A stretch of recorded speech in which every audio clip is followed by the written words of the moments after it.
novo, mais um episódio do Pod Esporte começando. Pod Esporte, que é um podcast original aqui dos estúdios do Olá Podcast. Se você ainda não conhece, por favor, vai lá e acessa www.olapodcast.com e conheça a infinidade de programas que tem lá. A Olá Podcast também está na sua loja digital, é só você baixar o aplicativo e você vai ter todos os programas da Olá aí no seu celular. Lembrando que o Pod Esporte também está no YouTube, no Spotify e no Deezer. Então, por favor, se você ainda não é inscrito no nosso canal, se inscreva no Spotify, no Deezer, no YouTube, sempre e também ativa lá o lembretezinho para sempre que tiver episódio novo você ser notificado, tá bom? Hoje é um episódio mais do que especial, vamos falar de medicina esportiva, vamos falar de futebol, vamos falar da história viva da medicina esportiva dentro do futebol, com uma lenda da medicina. Seja muito bem-vindo ao Pod Esporte, Dr. Joaquim Grava. Obrigado pela presença. Bom, obrigado vocês pelo convite, né? É um prazer estar aqui.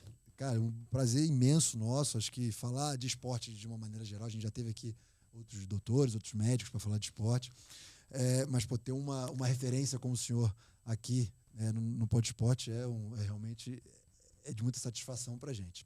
Doutor, queria começar perguntando como é que começou a sua história no futebol, especificamente, né? O senhor provavelmente se formou em medicina, fez especialização em ortopedia e tal, mas como que começa a sua história com o futebol? O começo da minha história é meio interessante. Ela começou com 16 anos, com uma promessa para minha mãe. O senhor fez uma promessa para sua mãe? Eu gostava de jogar futebol, né? E felizmente eu machuquei o joelho, porque eu não ia dar nada no futebol. Então, eu machucando o joelho, resolvi estudar. Porque eu fui atendido naquela época. Não existia convênio particular, nada.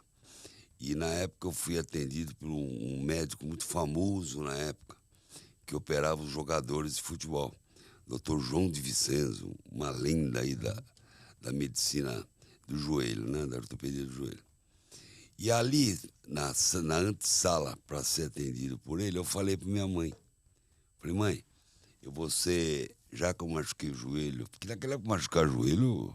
Esquece, né? Esquece. Ou poderia ser amador, ou poderia ser profissional, esquece. E aí eu falei, olha, já que eu não vou conseguir mais jogar futebol, eu vou fazer medicina, ortopedia, vou ser cirurgião de joelho, ser médico do Corinthians e da seleção brasileira. Aos 16 anos isso? 16 anos. Meu Deus do céu, que jogada pro universo que você deu, né? Tem até um livro, né, que eu escrevi, em relação, chama-se Medicina Futebol Clube. Eu lancei em 2004. Foi um livro sensacional. Ganhei até o livro da melhor história para a Academia Paulista de Cultura. Legal, né? legal. E aí eu comecei a estudar, né? Deixei o esporte, estudo. Entrei na faculdade de medicina. E aí realmente começou a minha história. Fui.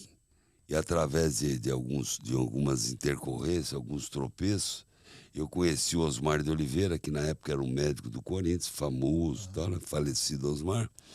E ali começou a minha chance dentro da carreira de médico de esporte. Quando eu me formei, aquela época era a residência, não era como agora, 3, 4 anos, eu comecei a residência de ortopedia.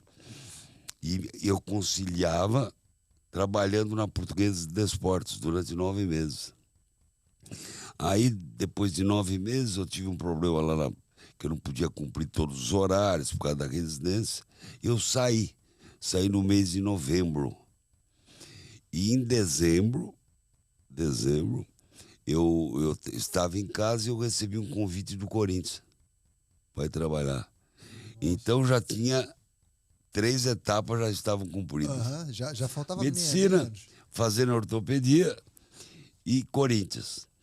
Aí eu terminei a residência e eu fui fazer uma especialização. Naquela época não tinha essa especialização de joelho. Existia um grupo de ortopedistas que levavam uma subespecialização para o joelho. Eu ia trabalhar no futebol, e vou me aperfeiçoar em joelho, tá certo? Que era uma daquelas lesões, né, inevitáveis do futebol. E aí eu me especializei em cirurgia de joelho, médico do Corinthians, e faltava a seleção brasileira.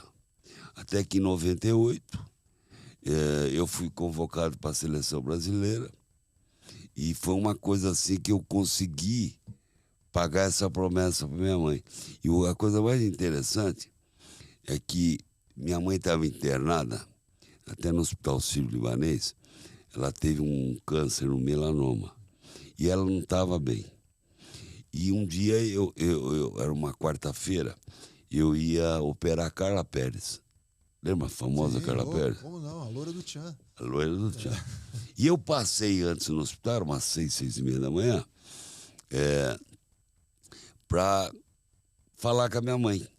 Né? Gostava antes de operar, falar com ela. Então. Aí eu falei, mãe, eu vou lá agora operar a Carla Pérez. Ela falou, não, pode deixar que vai dar tudo certo. Aí ela chegou para mim, eu falei, olha, só que tem uma coisa. Tem que te dar uma bela de uma notícia, hein? Ela falou, o que que é? Fui convocado para a seleção brasileira. Nossa. Aí ela caiu uma lágrima dela, chorou. Eu falei, eu sabia. E fui embora. Aí tal, acabou a cirurgia. Quando é fim de tarde, um colega me falou, vem para o hospital logo que a sua mãe faleceu. Então, aí foi minha entrada dentro do futebol. Sempre gostei do futebol, mas do esporte. Em preferência, futebol. Foi aí que eu entrei na medicina esportiva. Sua mãe, só um parênteses, provavelmente já estava só esperando o senhor cumprir a promessa. Sua promessa. E é uma história. Promessa, agora eu estou em paz. Estou em paz, vou em paz, está em paz lá. Doutor, você falou que nesse começo aí você teve passagem pela Portuguesa, pelo Corinthians. A Portuguesa eu fiquei muito pouco. Fiquei na Portuguesa 8, 9 meses, né? Eu tive um desentendimento na época, que a Portuguesa tinha um treinador que chamava Urubatão. Era até famoso na época. E veio o mito Oswaldo Brandão, na época, era o maior treinador do Brasil, contratado pela Portuguesa. A Portuguesa era um dos grandes times do futebol brasileiro. E não dava para eu cumprir o horário, porque eu tinha que estudar também, né? Sim.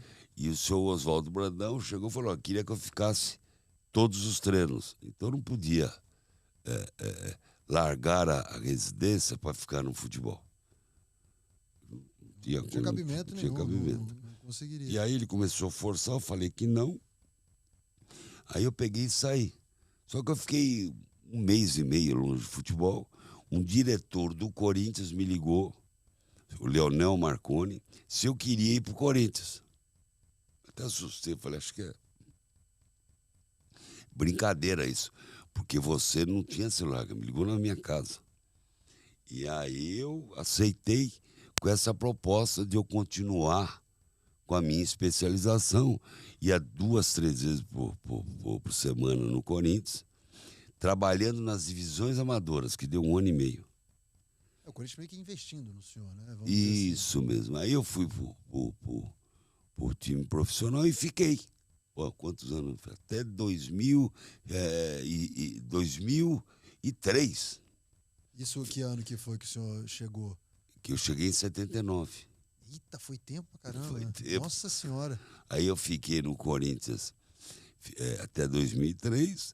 2003 eu saí, fizeram um acerto comigo, por um problema com o diretor também, mas que já foi resolvido. Eu fiquei fora do futebol 2004 e 2005. Que aí eu aproveitei, fui fazer uma revisão de vida, defendi tese, fui para a Europa, na Universidade de Karolinska, desenvolvi um parafuso para lesão de ligamento. Crescer mais profissionalmente. Cresci. Tá. Foi até boa a minha saída. E aí o Vanderlei Luxemburgo estava no Real Madrid, e ele saiu do Real Madrid no fim de 2005. Aí ele me ligou em dezembro de 2005 se eu queria ir para o Santos com ele, porque ele tinha sido contratado pelo Santos. Aí eu fiquei 2006 e 2007 no Santos. Nós fomos bicampeão paulista, finalizamos o CT. Nesse espaço de tempo, o Andrés assumiu o Corinthians, fim de 2007. Aí o Andrés Santos falou, olha, você já vai ser contratado como consultor do Corinthians. O que é consultor? Os casos que não estavam sendo resolvidos, eu resolveria e voltaria a operar os jogadores do Corinthians. Uhum. Eu assinei com o Corinthians também, falei com o Santos permitiu. E quando o Andrés assumiu definitivamente em janeiro de 2008, eu vim para o Corinthians e estou como consultor até hoje lá. Até hoje o senhor é consultor do Corinthians. Consultor do Corinthians. Doutor, só me surgiu uma dúvida, o senhor falando. A gente vê hoje, né? E a gente vai falar um pouquinho isso mais para frente, do CT do Corinthians, principalmente, que é referência, né? Que inclusive leva o nome do senhor. Como é que eram os departamentos médicos dos clubes de futebol nessa época aí, em 79 lá, quando você Bela chegou? pergunta, né? É que todo mundo, poucas pessoas sabem, né? Os antigos devem saber e tal. É uma coisa que hoje é muito pouco noticiado. Quando eu iniciei no futebol, o departamento médico era um médico e um massagista. Isso que era justamente esse ponto que eu queria chegar. E não tinha, né? Hoje é um departamento multidisciplinar. Fisioterapeuta, Hoje você tem nutricionista, fisioterapeuta, nutricionista, tem alguns clubes tem psicólogo, fisiologista e vai embora. Tá? Naquela época não, era um médico e um massagista. Então, geralmente eles escolhiam um médico, um ortopedista, porque os dirigentes dos clubes achavam mais em conta e o mais barato você ter um ortopedista. Porque o ortopedista tratava de traumas. Sim, de lesões, né? De lesões. Traumas. Tinha uma cirurgia, o convênio de saúde estava engatinhando, era mais INPS, acidente de trabalho.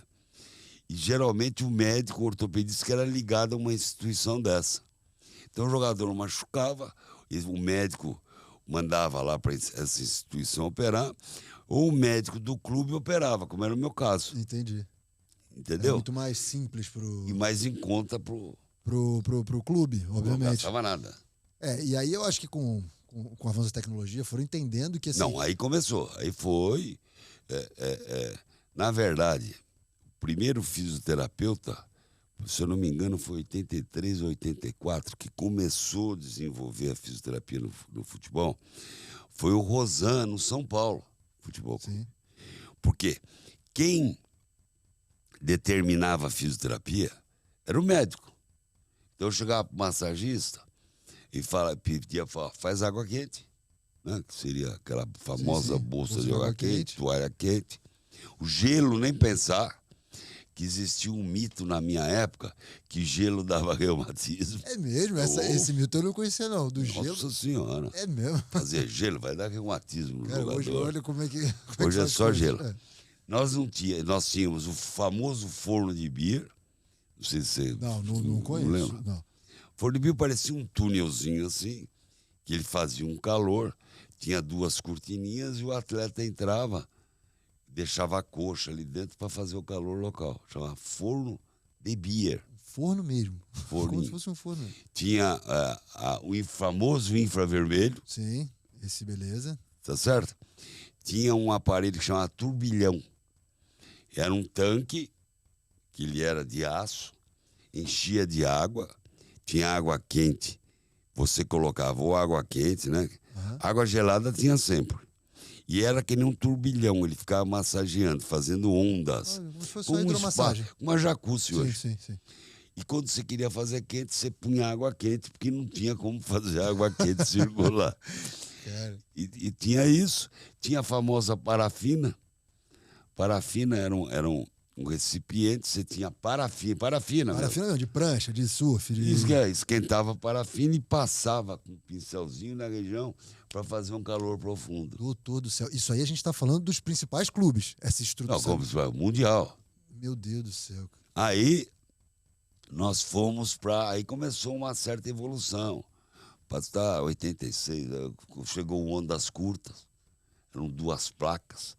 Que era para o calor profundo. Eu acho que os ondas curtas eu usei, eu acho. Tem ainda? Eu acho que eu usei. Não, lógico que ele aprimorou muito, a evolução foi, mas existe ondas curtas. Aí chegou o ultrassom. E aí foi ele. Aí as coisas já começaram a caminhar. Aí foi TENS, laser, e hoje a fisioterapia é extremamente desenvolvida. Eu acho que chegou, isso tudo aí foi chegando, né? Todos esses equipamentos e tudo, mas eu acho que ainda é recente a história da prevenção, né? Não, prevenção. Do treinamento preventivo. Eu tenho muito a ver com a prevenção. É mesmo, doutor? Então, por favor, muito a ver. discorra sobre o assunto. Poucas pessoas sabem isso. Quando foi no ano de 86, nós tivemos a Copa do Mundo no México. Tá? E na Copa do Mundo do México houve uma transição de um futebol romântico. O que seria que eu quero dizer com romântico? Técnico. Sim. Pega a bola, mata no peito, Olha, põe levanta no a chão, cabeça, olha. Como a gente vê em 70, né? Aquelas jogadas sensacionais do Gerson, Carlos Alberto, o Jairzinho. E a parte física. Porque o futebol começou a ficar mais veloz. Só que a Copa foi no México. E o México tem altitude. Então os clubes se prepararam muito para isso. E a velocidade começou ela a ser muito utilizada na Copa do México. E aí começaram a ter lesões que não existiam no futebol. Entendi. A primeira delas foi a pubalgia, dor no pubis. Tá? Que é uma dor bem nessa região, bem abaixo do umbigo. Dói, cara. Dói. Isso, e dói. Isso aí era uma deficiência de um controle biomecânico. O que quer dizer? Se você pegar a coxa, dentro da coxa, eu não quero chamar de virilha, nós temos músculos adutores e o músculo abdominal. Então você tinha uma instabilidade desses músculos. Ou se o adutor tivesse mais força, mais preparado com o abdômen fraco, começava a ter pubalgia. E você puxava o músculo. E você não tinha esse preparo físico e essa prevenção para esse tipo de lesão. E foi aí que eu fiquei curioso por isso. Falei, pô, mas o que está acontecendo? Um monte de gente com pubalgia. E na época, né, que era um modo diferente de hoje, não era tanto profissional, achava que ou era infecção urinária, ou era prostatite, ou era isso. E eu defendi essa tese da pubalgia, desenvolvi uma cirurgia para pubalgia e junto com um fisioterapeuta, Paulo Vieira, muito antigo no Corinthians, nós desenvolvemos uma técnica de fisioterapia para prevenção dessa lesão de pubalgia. Feito isso, a fisioterapia começou a desenvolver protocolos para prevenção de lesão de ligamento cruzado, prevenção de muitas lesões musculares, e aí foi embora. Que legal, partiu daí então, depois da Copa de 86, se entendeu essas novas lesões. Porque, cara, eu imagino, né? Eu vivo no meu mundinho ali do handball, que é desse tamaninho. Se eu, por exemplo, se um time de handball hoje perde um atleta, ele fica um período afastado, o clube paga, beleza. O jogador de futebol é completamente diferente. Ter um jogador fora, né? É um problema grande. Não, e econômico. Econômico, principalmente econômico, né? Econômico. Então, para que eu vou esperar o cara quebrar para encostar, para resolver? Lógico. Eu vou não deixar ele quebrar. Não, então, né, acho que o advento da tecnologia com um monte de coisas que... Não, hoje tem muita coisa. Tem coisa até demais, eu acho. Né? Tem coisa que, cara, os caras vão... Você não pode exagerar. É. Mas a prevenção existe hoje. Ela existe em vários clubes, né? Você tem clubes que não tem tanta condição de fazer. Né? Mas grandes clubes, clubes de médio porte, fazem hoje a prevenção. Isso é uma realidade. E uma das coisas que previne lesões, na verdade, chama-se centro de treinamento. Era o outro ponto que eu ia chegar. Por que previne? Porque, veja bem, vamos supor que você é um jogador de futebol de um clube aqui de São Paulo. Você treina de manhã e tem treino à tarde. Então acaba às 11 horas, você tem que voltar às 3. Se você não tem um centro de treinamento, você vai repor as calorias aonde? Vai num restaurante, vai pegar trânsito, não vai dar repouso para as pernas. Você tem no centro de treinamento? Não. O seu centro de treinamento vai fazer o quê? Você vai ter uma cama, você vai comer uma comida já estruturada, indicada. Não sei se você me entendeu. Não, claro. Você acabou o treino, você vai comer um X-salada, você está deixando de prevenir uma lesão. Porque a lesão, a prevenção muscular, depende muito da parte nutricional, Claro. do descanso do atleta. Gestão Então, de comidas anti-inflamatórias, tem um monte de coisa que se faz para poder... Outra coisa, o gramado. O centro de treinamento hoje, você como tem mais que um campo, você consegue deixar esse gramado preparado para atividade física. Se você tem só um campo, essa grama não aguenta. Bate o tempo inteiro e... Fica dura, pode levar a tendinites. Fica rala, pode lesar tornozelo, pode lesar joelho. Entendi. Deu para entender? Acho que é perfeito. E aí eu ia perguntar justamente isso, porque você falou que na sua passagem pelo Santos, nos 2 anos que você esteve no Santos, você finalizou lá o CT com o Ajudamos a finalizar lá. Então, assim, se tornou, eu não sabia disso, você falando, ficou muito conhecido o CT Joaquim Grava, obviamente, do Corinthians, mas eu não sabia que no Santos você tinha tido participação. Nós terminamos lá os campos. E da onde veio essa ideia? Né? Minha? Sua de trazer todo esse conforto pro atleta. Vivência do futebol. Entendi. O arquiteto e engenheiro fica bravo comigo. Mas você precisa saber da estrutura, você precisa viver o dia a dia. Conhecendo os outros centros de treinamentos no mundo. Nesse espaço que eu tive, de 2004 e 2005, eu fui convidado para ir para a China, que ia ter a Olimpíada, acho que em 2006, né? Foi 2008 a Olimpíada. 2008. China. Eu fui para lá porque já estava em construção de centros de atletas. Então eu fui convidado para ir lá. Mostrar para eles como é que era a fisioterapia. Porque hoje existem, não são poucos, que não tem nem esse departamento de fisioterapia no próprio clube. Não tem um departamento médico dentro do clube. O jogador machucou, tem convênio com uma clínica, vai tratar lá na clínica. O jogador machucou, vai lá no médico, o fisioterapeuta não resolveu, vai lá no médico. Isso é ruim, porque o cara não entende o dia a dia do clube, né? A necessidade do clube, enfim, terceirizar isso. Um exemplo que eu vou dar. Meu filho hoje trabalha num clube. Ele é preparador físico e fisiologista.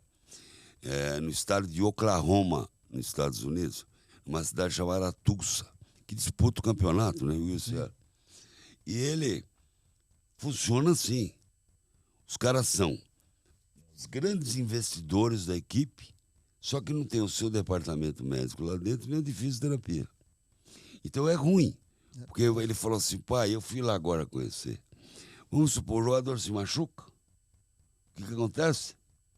Vai fazer fisioterapia. Então, o preparador físico não sabe nem o que está acontecendo. Fica completamente desconexo do trabalho, da história do multidisciplinar, né? Então, por isso que eu acho que os DMs, eles se reestruturaram, né? Foram crescendo com o tempo, justamente isso. Porque, o cara aqui, esse cara machucou, primeira coisa, beleza, vai fazer a avaliação do cara, exame, psicologicamente como é que tá esse cara, vamos controlar o peso dele para não subir o peso.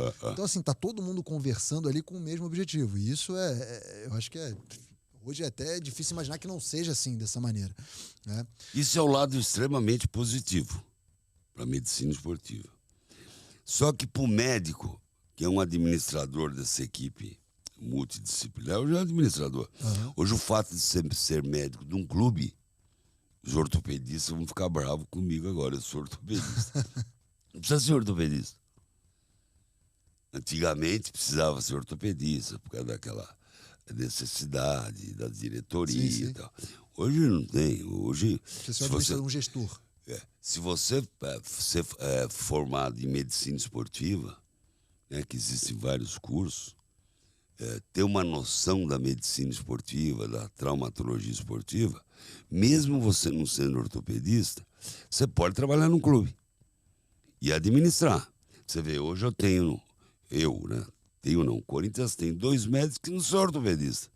Tá. O Júlio Stancati não é ortopedista e a Ana Carolina Cortes, que não é ortopedista também. Aliás, eu fui criticado na época, não vou falar por quem, porque eu estava colocando uma médica para ser... Profissional de extrema competência. Eu conheci ela do COB. Não, eu coloquei ela aí, mas como pôr uma mulher para trabalhar no futebol? Putz. Mas eu banquei e falei, não, eu garanto, foi. Então, é isso que é o importante. Agora, tem um lado negativo de tudo isso, que ficou não sei se é mito ou vício, principalmente de alguns dirigentes e da imprensa. É que eu brinco sempre e falo nas minhas entrevistas. Se você tem uma equipe, seu médico da equipe, e a equipe toda tem diarreia, não vão entrevistar nutricionista. Quem aparece no Jornal Nacional é o médico. Sempre o médico. Se começa a ter lesões, como aconteceu agora no São Paulo, lesa, quem que é o culpado? O médico. Sempre. Mas não é o médico culpado. O médico não machuca ninguém. Não sei se você me entendeu. Não, óbvio que eu entendi. Então você óbvio. tem que culpar, não demitir o Departamento Médico de São Paulo como foi demitido. Você tem que culpar a origem da lesão. Tem que entender qual o caminho que chegou até esse problema. E outra coisa que acontece, um exemplo, que se tornou uma coisa mais que comum hoje. Antigamente, quando eu comecei até 1996, 97, um exemplo, eu te operava. Aí você voltava a jogar. Pô, o médico, ó, bom. Hoje, eu te opero. Se você voltar a jogar, a fisioterapia é excelente. Maravilhosa. Se tiver uma intercorrência, que nunca nada medicina nada é 100%. Vamos supor que aconteça. O médico é o culpado. É verdade. A culpa sempre cai. Será que a cirurgia foi bem feita? Está faltando isso para se mudar o conceito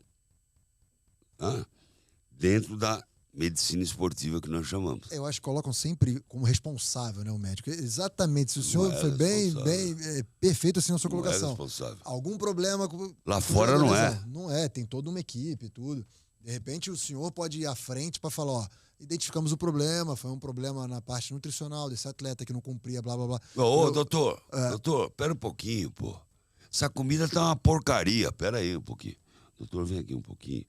Dá pra só conversar com a sua nutricionista que a comida não tá boa? Exatamente. Você Não, concorda? Isso aí muito, perfeito. Acho que é bem isso aí que tá deve tendo acontecer. muita lesão, doutor. Por que tá tendo lesão? Pô, será que o preparador físico não tá forçando muito? Quanto que tá treinando esse cara, fisiologia, como é que tá? Você foi atleta. Quem machuca não é o médico, pô. Claro que não. Você concorda? Não? Pelo contrário. O médico, ele tá ali trata. pra tratar, pra dar o suporte necessário. Lesão. Lógico. Vamos supor, você tem uma lesão que geralmente demora um mês para voltar e fica um ano, aí é outra coisa. Aí é outra... Pera um pouquinho. No futebol aí é a roda. Porque a lesão uma lesão no futebol, mesmo na nossa vida, ela só tem uma evolução boa se o diagnóstico for bem feito. Claro, você sabe o que você está tratando, obviamente. Não, fazer fisioterapia. Não, pera um pouquinho. A fisioterapia, você precisa ter o diagnóstico para você pôr o protocolo. Não é tudo fazer fisioterapia. Não sei se você me entendeu. Claro, entendi. Não tem jeito. Você, tive uma lesão de cruzado. Não, é só uma contratura no poplíteo, vambora, solta e vambora. Não é bem assim. Hoje você vê, né? Você abre o Instagram, colega falando que trata a lesão de cruzado sem operar, né? Parabéns pra ele, né? Parabéns pra ele. Manda aí a receita, porque... Brincadeira. Por falar nisso, em lesão de cruzado sem operar, isso aí não existe, tá, gente? Isso aí é impossível de se fazer. Mas o maior avanço hoje da medicina é a prevenção? Ou se tem coisas novas chegando, novas próteses, Enfim, eu já perguntei. Não, da ortopedia... A evolução tá indo na ortopedia geral. Tá? Então tem prótese. Hoje você já tem um robô para fazer uma prótese. Ela evoluiu muito. Sim. Tá? Quando eu comecei a operar joelho, não existia artroscopia. Era tudo abertão. Artroscopia, tudo aberto. A artroscopia, na verdade, começou a ser utilizada como ela é hoje, com monitor, com uma série de equipamentos de retaguarda, partir de 1994, 95. Antes você fazia artroscopia no olho. Você olhava, via, abria e tirava. Lógico, foi uma grande evolução. Você não tinha como fazer muitas vezes diagnóstico. Sim. Entendeu? A ressonância chegou quando aqui? Em 96. Antes de 96, tudo que você diagnosticava era clinicamente. Caceta, devia ser muito difícil fazer medicina, cara. Ser clinicamente. médico nessa época aí. Hoje Por exemplo, é a difícil. cirurgia que você fez de ligamento cruzado anterior, ela começou a ser feita, eu não sei se você fez tendão patelar ou flexor. Não, só fiz flexor. As duas Flexor. eu fiz flexor. Ela começou sendo feita em 95, É muito recente, tudo muito 98, 99. Antes era o tendão patelar, que foi uma revolução da cirurgia de joelho. Porque antigamente, tudo era menisco. Entendeu? Chegava, entrava lá, arrancava fora e vambora. E outra coisa, era descrito em livros, na literatura, livros acadêmicos. Se você diagnosticar uma lesão de menisco, o joelho tem 2 meniscos, o medial e o lateral. Se você diagnosticar no menisco medial, você tira o lateral como prevenção. Meu Deus, imagina Era essas assim. pessoas hoje, como é que não estão. Não, tudo para fazer no prótese. Tudo prótese. Tudo prótese. Inclusive um que está aqui na sua frente. Já fiz de um O senhor fez prótese do joelho? do direito e eu vou fazer no esquerdo agora, dia 19. Nossa. Então, esse tipo de coisa foi evoluindo com a artroscopia. Você fez a cirurgia, você sabe que é uma coisa que Não, a evolução é sensacional, né? Hoje existem áreas do menisco, não são todas as lesões, que são suturáveis. Sim, tem bastante Então, gente fazendo isso. Então você previne a retirada de algumas lesões. Muita do gente menisco. reclama porque o pós-operatório é mais chato, porque você não pode ter a descarga de peso. Não, para enfim. atleta é difícil indicar. Você pode indicar para um atleta do amador, da fase amadora. Mas para um profissional é muito difícil. Suturar, né? Tem que- Porque é o que eu digo, 1 minuto no futebol tem 30 segundos. Ó, vou guardar essa frase aí. E acho que não é só no futebol, não, viu, doutor? Acho que nos Não, mas esportes. nos esportes. Nos esportes. O jogador eu vou pegar e vou fazer, ele vai ficar 1 ano. Não tem cabimento.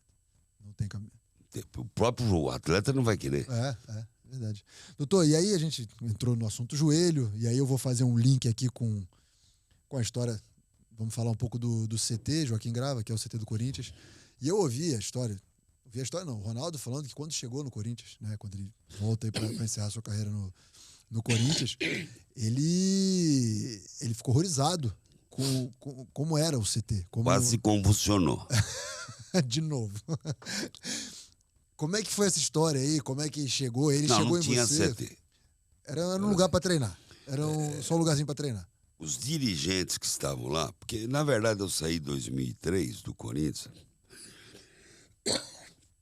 nós treinávamos no Parque São Jorge. Eu não sabia que tinha CT no Corinthians. Nós tínhamos um CT que eu participei da obra em Itaquera, que tinha hotel, tinha 3 campos, refeitório, hidroterapia, bem feitinho, que o profissional usava eventualmente, que o Vanderlei sempre esteve na frente da ciência, o Vanderlei Luxemburgo. Ele que falou, vamos fazer um CT no Corinthians. Porque é uma necessidade. Vai treinar Itaquera, volta para cá. E aí nós fizemos um CT até agradável. Não com os luxos que tem hoje, mas agradável. Esse CT na Ayrton Senna, eu não sabia que existia. Quando eu voltei para o Corinthians... 2009, né? 2010? 2008. 2008, isso. Início de 2008. Me fala, você já viu o nosso CT? Como CT? Fui lá, eu falei, isso não é CT. Não tinha cerca, não tinha muro, não tinha portaria, Era um espaço. não tinha entrada. Tinha um bloco, né, de zinco.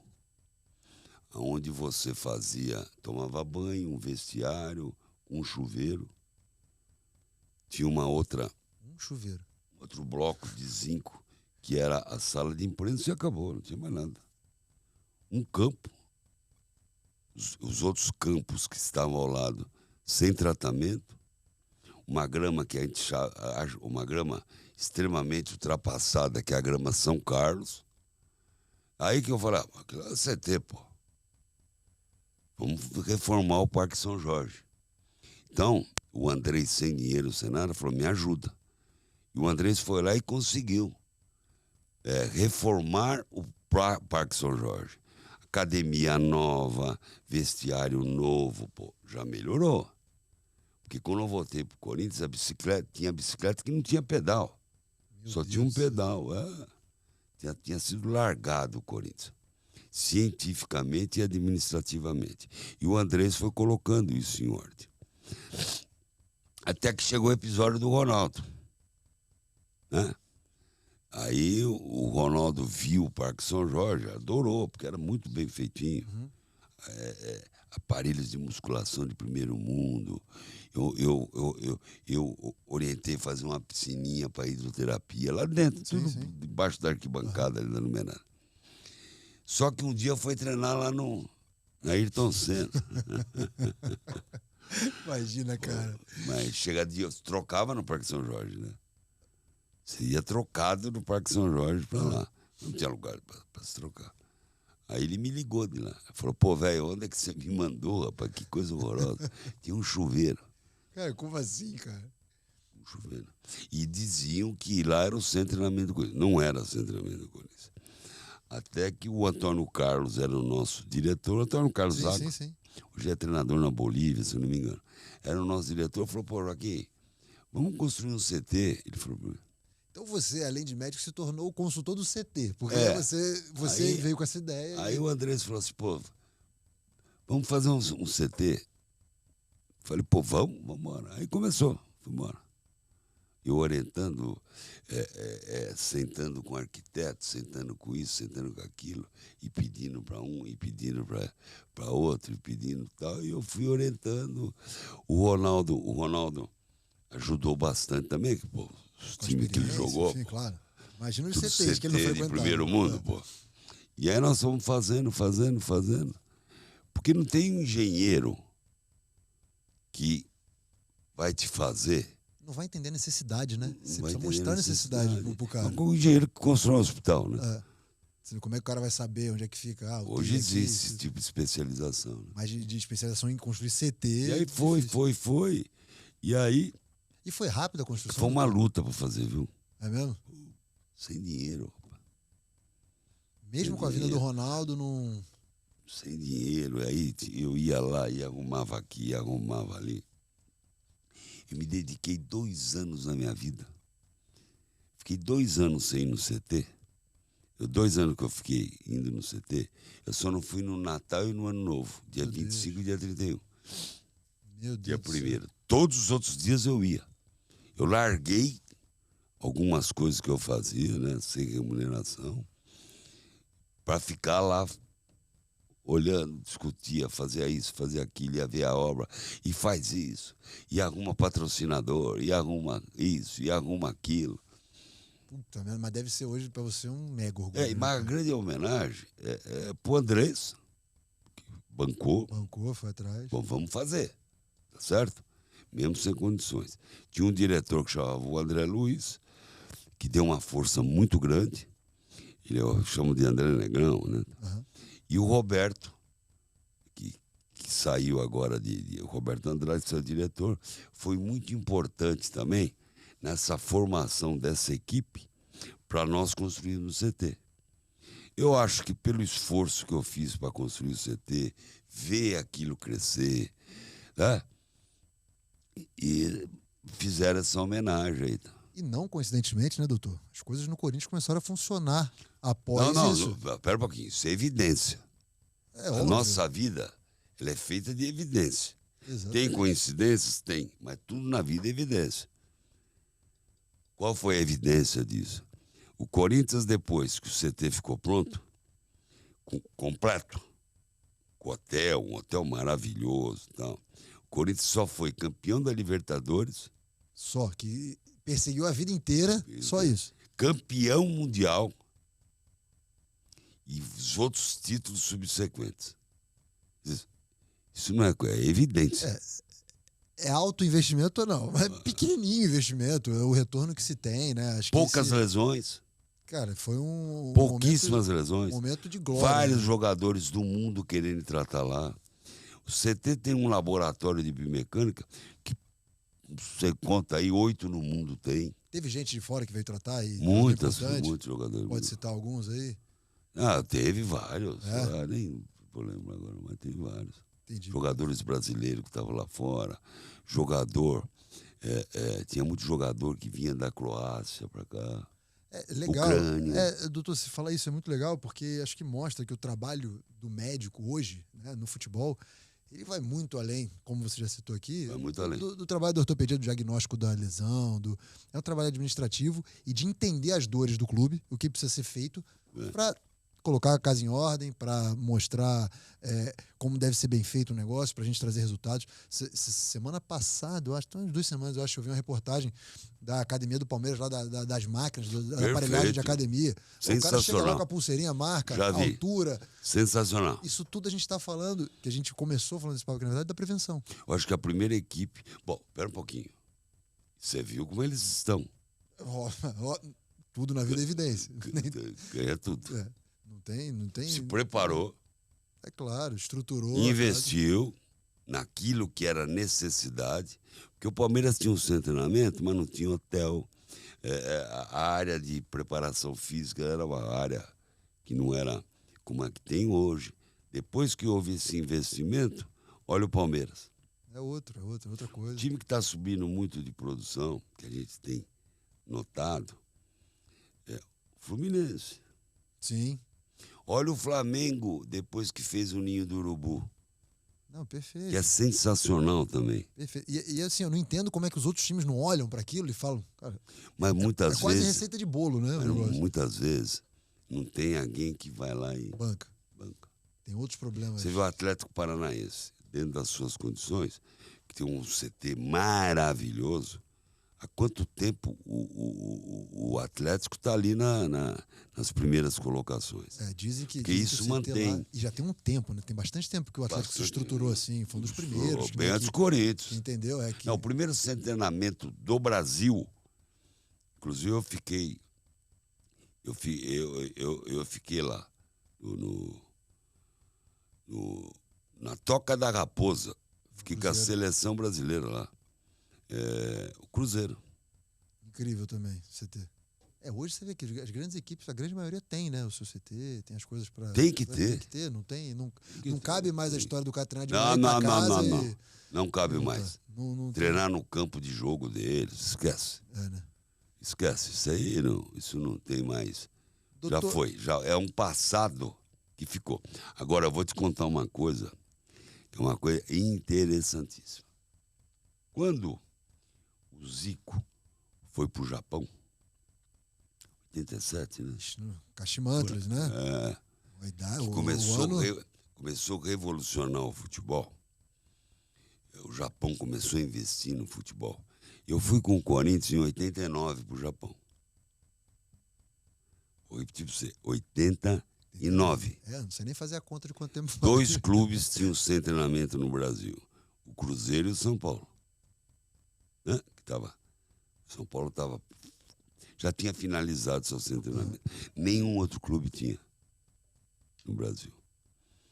E eu fui lá pro Japão. Nós fomos para Nagoya fazer um amistoso, depois Osaka. E nós fomos treinar num centro de treinamento do Nagoya. Em 89, o cara já tinha o centro de treinamento. Então, os japoneses se estruturaram para depois ter sucesso. Não é tipo, eu sou o melhor futebol do mundo e agora como é que eu faço para manter isso aqui? É isso aí. Cara, isso aí é não colocar o carro depois. E um país que está se estruturando muito para isso. Todos os clubes hoje têm isso, tem aquilo, tem tal. Estados Unidos. Né? Eu acho que assim, a gente não vê ainda grandes resultados, né? Mas é isso exatamente o que o Japão fez. Então eu estruturo aqui a base, como é que vai ser esse treinamento, como é que faz para fazer bem feito. É Isso assim. aí. E aí depois eu vou conquistar. Não é, deu certo, é aquele empirismo, né? Não cabe mais. Eu acho que no futebol, mais provado do que tá. As equipes que fizeram o trabalho bonitinho, bem feito, tudo conquistaram os resultados. Com certeza. Vem, o tem, resultado vem. e aí, quando a gente coloca todo mundo vamos lá, todo mundo vai fazer. Então, todo mundo vai fazer, vamos trabalhar em igualdade Pô, aqui. quantos anos o Cruzeiro, que tinha o seu treinamento, liderou o futebol brasileiro? Muitos. Se Quantos não era campeão, anos? tava chegando. Quantos anos o São Paulo liderou? Muito. Você falou de 89 aí. São Paulo campeão mundial o quê? De 91, 92? era tudo. Então, 92, 93, não lembro. São Paulo era uma referência mundial. O Refis, a história do Refis, né? Isso. Todo mundo falava, teve uma época que virou até sinônimo. Vou tratar, vou no Refis. Isso. Virou sinônimo. Então, assim, a receita tá aí. Receita. É fazer para colocar dar certo. Você tem que fazer isso, porque, veja bem, é muito interessante esse lado preventivo do atleta. O centro de treinamento. A tecnologia disponível é essa.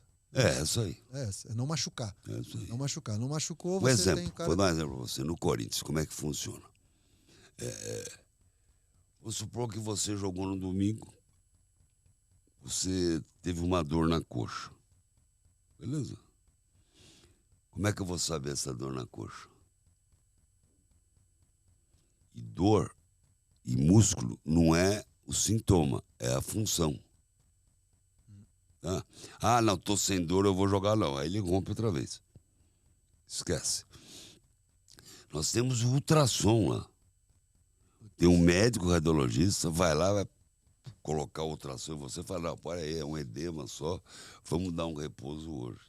Então não se espera 48 horas para ir fazer uma ressonância. É na hora, tá ali, músculo, tá na mão. que muitas vezes é errada a ressonância de músculo.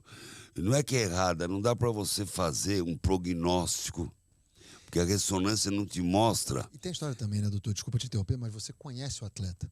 Você tem um histórico do atleta. Se você vai numa clínica fazer um exame, o cara vai analisar como uma pessoa comum. Né? E a ressonância é estática, não é dinâmica.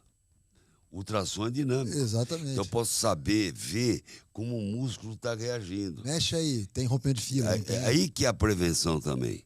Essa lesão muscular, ela é controlada com ultrassom cada 3 dias. Está cicatrizando?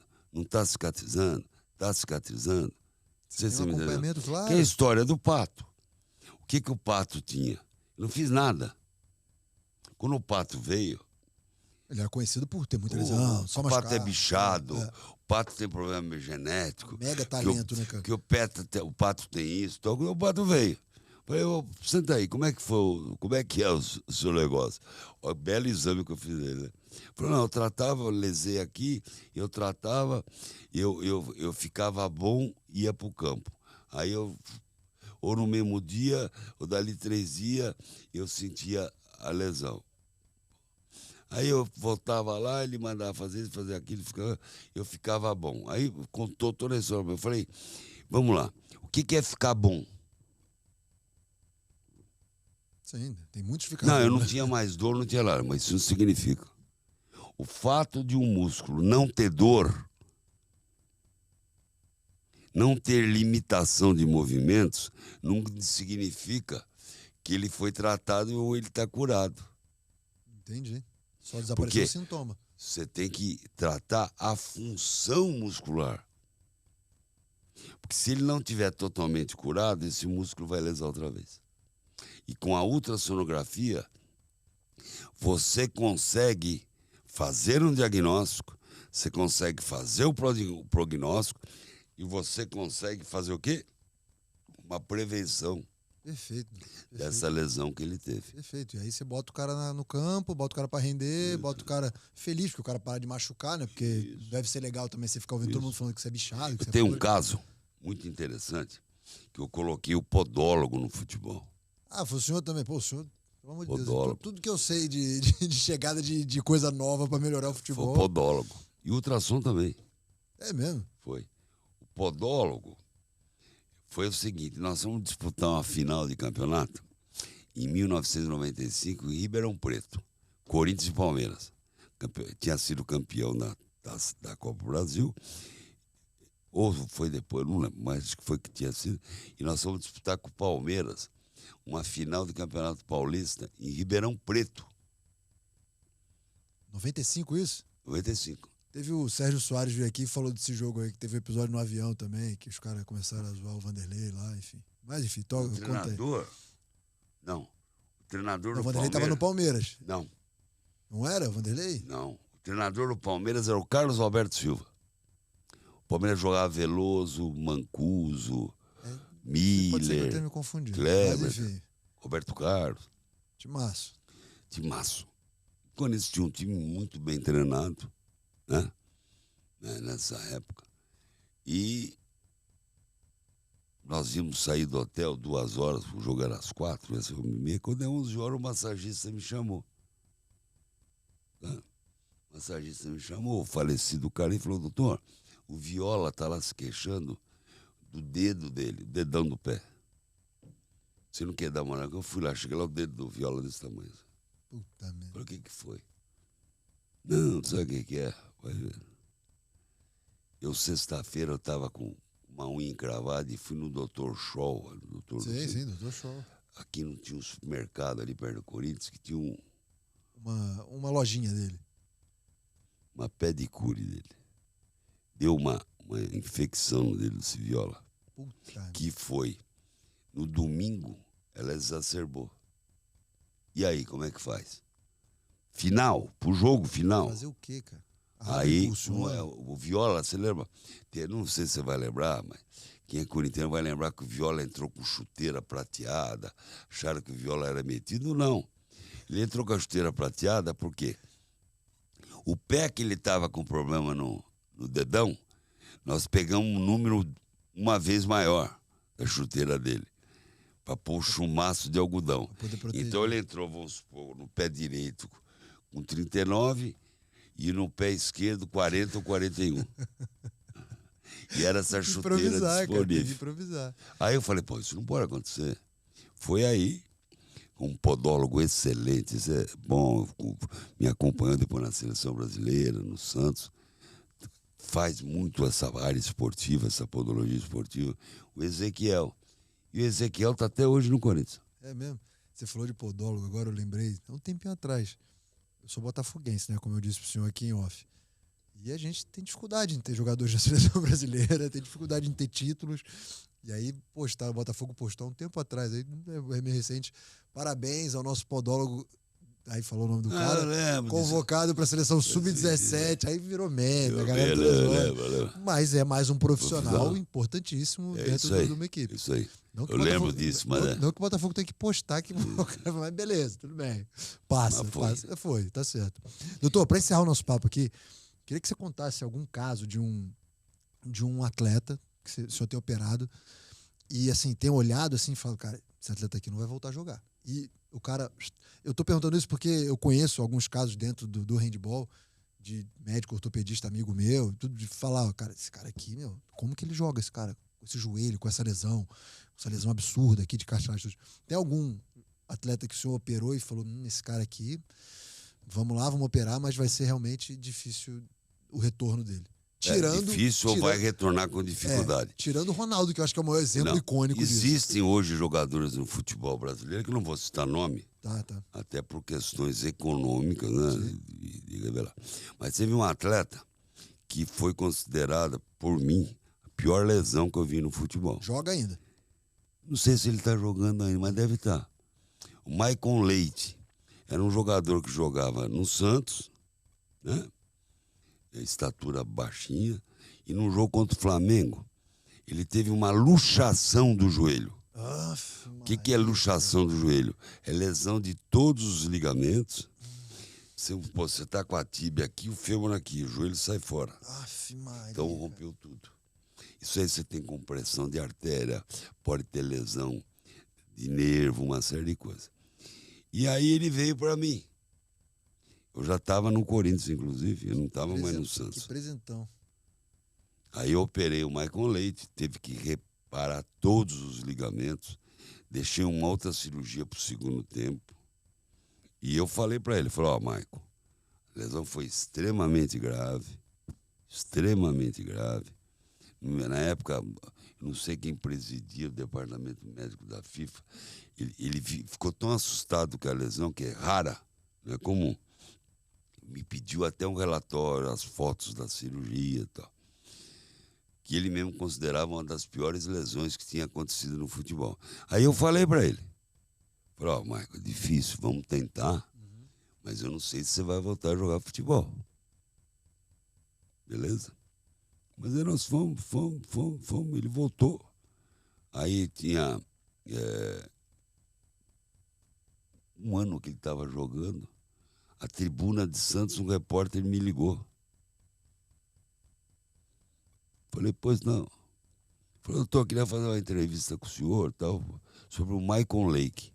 Falei, pois não. E sobre o que você quer?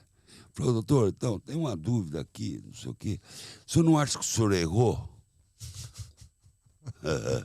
Peraí também, né, meu jovem? Falei, pô, errei no quê? Não, eu lembro que na época o senhor teve uma entrevista coletiva dizendo que o Maicon Leite dificilmente voltaria a jogar. Eu falei, pô, você tá feliz, pô? Você tá querendo me criticar, pô? Mas, então tem uns que você tem que dar parabéns, porque... Não, mas você tem, faz parte do futebol. Futebol tem dessas coisas. Foi, jogou. Inclusive ele jogou uma final contra o Corinthians, foi muito bem. Só falta ter feito gol, né, doutor? Aí depois o Maicon Leite, se eu não me engano, foi pro Palmeiras. Palmeiras, eu acho que ele foi pro Palmeiras. Palmeiras. Do Palmeiras ele foi pra fora, não sei que time fora, voltou. Surpresa violenta. Eu acho que esse talvez seja uma das maiores recompensas da profissão do senhor, né? Das maiores recompensas. De ver um atleta numa situação dessa, você conseguir voltar a jogar, um mega desafio para vocês. Claro que ele teve muita parcela de parcela do trabalho que fez pós-cirúrgico e tudo mais. Você pegar um joelho desse jeito aí. Não, um belo fisioterapeuta. Na época, o Santos tinha um belo fisioterapeuta que trabalhava lá, que era um cara orientado, você sabe quem que é, pelo filézinho. Opa! Que eu tinha levado filé pro Santos, né?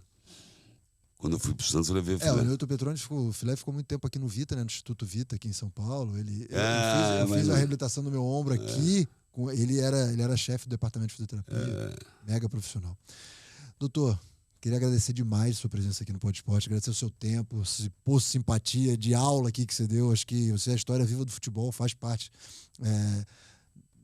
desse esporte que é a paixão nacional. Eu sempre coloco aqui no Pod Esporte o futebol como outra prateleira. A gente tem o futebol como religião e os outros esportes, porque realmente é a paixão de todo mundo, é o que todo mundo gosta. Ter um personagem do futebol como o senhor aqui é muito enriquecedor. Obrigado demais pela sua presença, pelo seu tempo. A gente sabe que o seu tempo é super curto. Desejo sucesso na sua cirurgia de prótese, sua segunda prótese de joelho. Opa! Que tudo corra bem. Vai estar bem supervisionado pelo senhor, né? Então o médico vai fazer, não pode... É o meu assistente e meu filho que vão fazer. Então eu vou estar acordadinho lá. Então tá tudo certo. Tá? Obrigado. Eu que agradeço. Estarei sempre à disposição. Viu? Obrigado, doutor. Nada, nós fizemos um bate-papo que hoje existe muita cobrança, né? Nada acadêmico, mas com sabedoria, que hoje está sendo deixado muito de lado, né? Sim. Hoje todo mundo está achando que... Mas essa experiência é válida, né? Eu espero que tenha servido para mostrar a evolução, né? Claro. Que é uma coisa que não existe em livros, né? Não se conta essa evolução. Você vai olhar o que tem atrás e vai olhar o que tem agora. Mas toda essa história... Hoje todo mundo vive o momento, né? Exatamente, mas contada por quem viveu e quem escreveu essa história... Quem viveu numa época que não tinha celular, Nossa não tinha carro automático, não tinha computador... E esquentava com parafina. E não tinha computador. computador. É importante ouvir essas pessoas. Com certeza absoluta. Obrigado demais, tá, doutor? E agradecer a Deus porque você passou por tudo isso também, né? Eu peguei... Essa evolução essa toda. História de celular, pra mim, é tudo recente, cara. É que eu tento acompanhar a molecada, É mas isso aí. não é muito fácil, não. Obrigado, Tá, doutor. um abraço, sempre Valeu. à disposição. E pra você acompanhar esse episódio do Pod Esporte, não esquece de se inscrever nos nossos canais, tá bom? Olá Podcast, Spotify, Deezer e aqui no YouTube. Papo legal demais, com um mito do futebol. Então, agradecer de novo ao doutor Joaquim Grava por estar aqui no Pod Esporte, tá bom? Um abraço, até a próxima, valeu, fui!